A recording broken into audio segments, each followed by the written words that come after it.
ကားလမ်းမကြီးတွေရဲ့နေပင်လူတွေတိတ်မတီးတဲ့ရွာလေးတစ်ရွာကိုတနေ့တာခီးတို့လေးတွားခဲ့ပါတယ်။လေနဲ့တွားရတဲ့အမေရဲ့ဇာတိရွာလေးဖြစ်ပါတယ်။ဒါပေမဲ့လွန်ခဲ့တဲ့9နှစ်ကပါဒီလို road trip လေးတွေတွားပြီးညနေခင်းမှာရွာတွေဖြတ်ပြီးကားလမ်းမတစ်လျှောက်အိပ်ပြန်ရတဲ့ခန်းစားချက်ကိုတိတ်ကြိုက်ပါတယ်။ဒီဗီဒီယိုလေးနဲ့အတူတခါကခီးတို့လေးတစ်ခုရဲ့ညနေခင်းအိပ်ပြန်ချိန်လေးစီပြန်သွားကြရအောင်ပါ။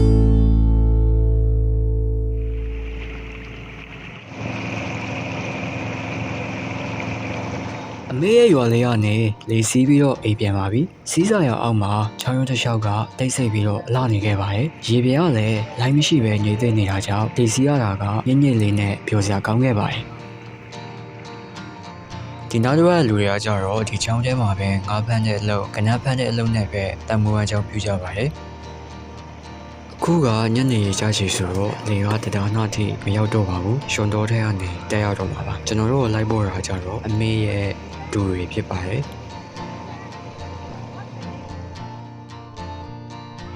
ယူလာတယ်လေ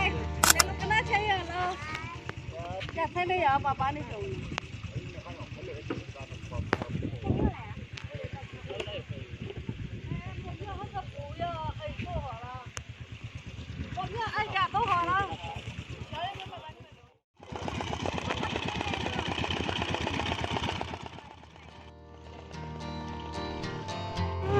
ဒီနေရာကိုဒီလိုလမ်းအကျယ်မဖြစ်ခင်တော့ကတစ်ခေါက်ရောက်ဖူးပါတယ်။အရင်တော့ဆိုရင်ဒီလမ်းကလူနှစ်ယောက်စာပဲတွားလို့ရတဲ့လမ်းချင်းလေးပဲရှိတယ်ပေါ့နော်။ဘေးပက်ပက်လယ်မှာဆိုရင်တက်ပင်ပဲအုပ်ဆိုင်ပြီးတော့အခုလိုညနေချိန်ဆိုရင်တော့တယောက်တည်းမလာရဲကြပါဘူး။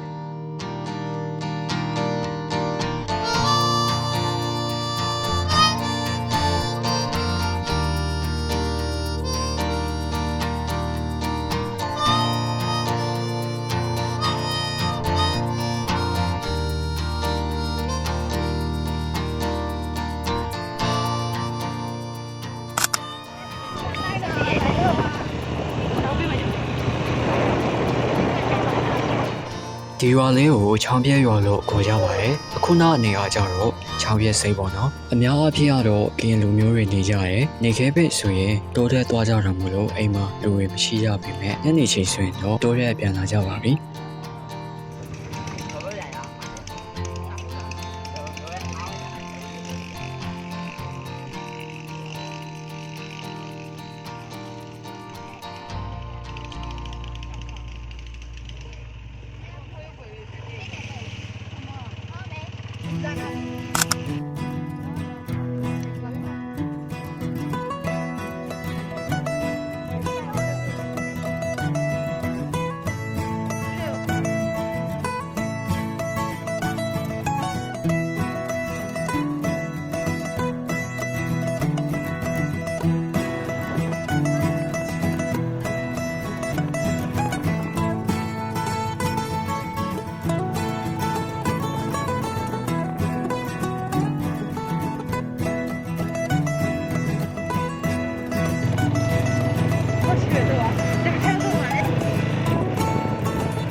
ကားလမ်းမပေါ်ရောက်တာနဲ့မဖြစ်မနေဝယ်စားရတဲ့မုတ်တစ်ခုရှိပါသေးတယ်အဲ့ဒါကတော့မုံလုံးကျော်ပါဒီမုံလုံးကျော်ကလေတော်တော်စားကောင်းပါတယ်ဒီနောက်တစ်ဝိုင်းကလူတွေပြီးတော့ခီးသွားတဲ့သူတွေလည်းတော်တော်များများဝယ်စားကြတယ်ပေါ့နော်သူကညနေပိုင်းမှရောင်းတာပါအခုလိုညနေခင်းအိမ်ပြန်ချိန်နေဆိုရင်တော်တော်လိုက်ဖြစ်ပါတယ်တခါတလေအလွမ်းပြေလေးသွားဝယ်စားဖို့တော့ဆိုင်ရောက်မရှိတော့ပါဘူးအခုတော့မုံလုံးကျော်ဝယ်စားပြီးတော့အိမ်ပြန်ကြပါပြီဘေးရဲပေါ်မှာမုံလုံးကြိုလေးစားပြီးတော့လမ်းတစ်လျှောက်လေတဖြူးဖြူးတိုက်နေတဲ့ခန်းစားချက်ကတကယ်လို့မှအကျဉ်းလို့ရကောင်းပါတယ်